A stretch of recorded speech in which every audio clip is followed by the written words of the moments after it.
There are simple reasons for your dog ignoring you outside, and it's not because you're not strict enough, you're not assertive enough, or your connection isn't strong.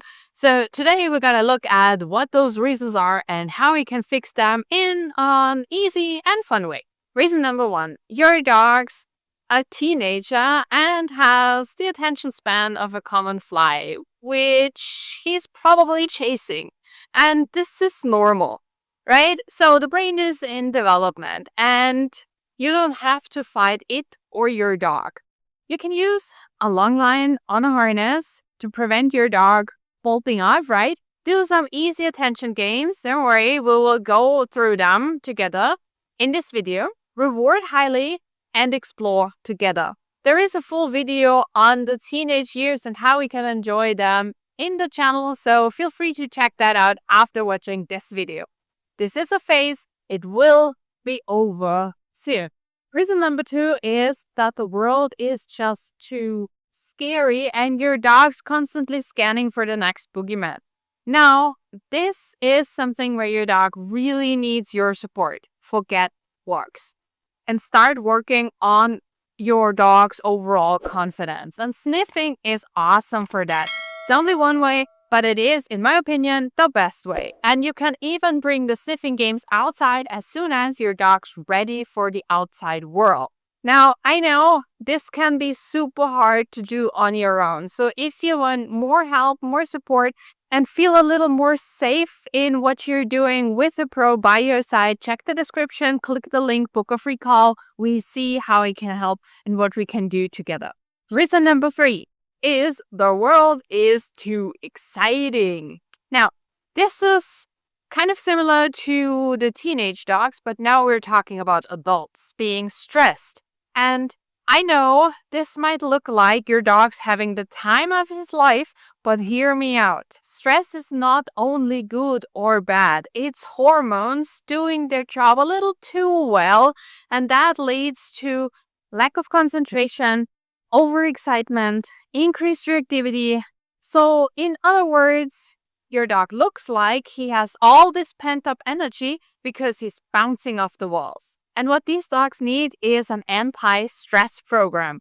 Most of the time, there's a huge mistake being made, and that is thinking that all this energy needs more and more and more excitement and movement and all this stuff, and the opposite is true. And the good thing is, most of the time, an anti-stress program benefits us as well, right? It's good for us too.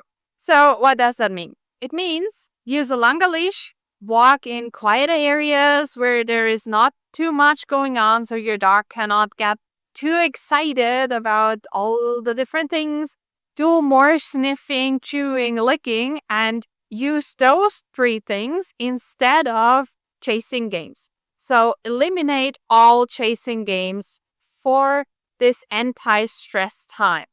Also, whenever you're on a walk and your dog sniffs a specific spot, stop and wait for him. That also takes out some of the pressure and brings down the speed a lot. And if you have access to a safe area like a sniff spot or anything like that, give your dog the chance to be off leash once in a while.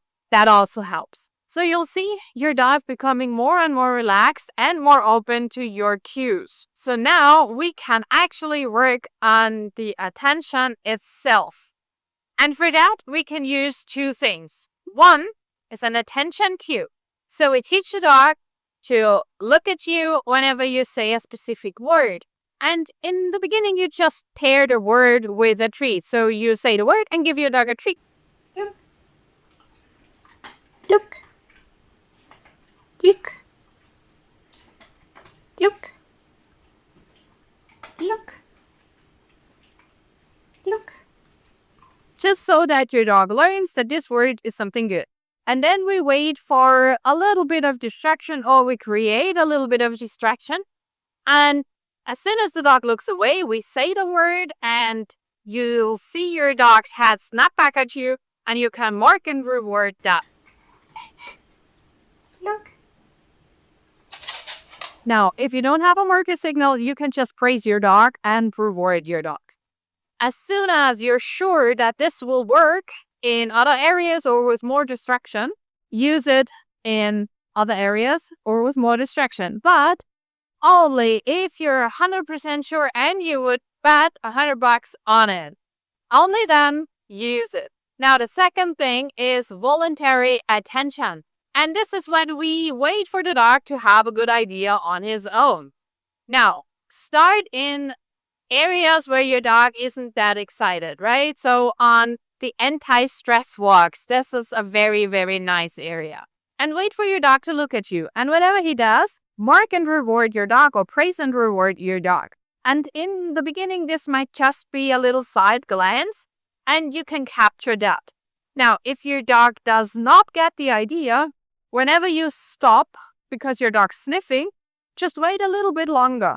Most dogs turn around and they just look at you like they were asking, hey, what's the holdup? And that's when you can capture your dog looking at you. And if your dog's not even doing that, you can help with your attention cue whenever it's ready to be used outside. Now, many dogs ignore their parents as soon as another dog shows up. And yes, you can use this new attention cue for that too, which is awesome, I think. But there are actually a few other things you can do to help your dog stay connected with you and be more calm around other dogs. And what those things are, you'll see in this video.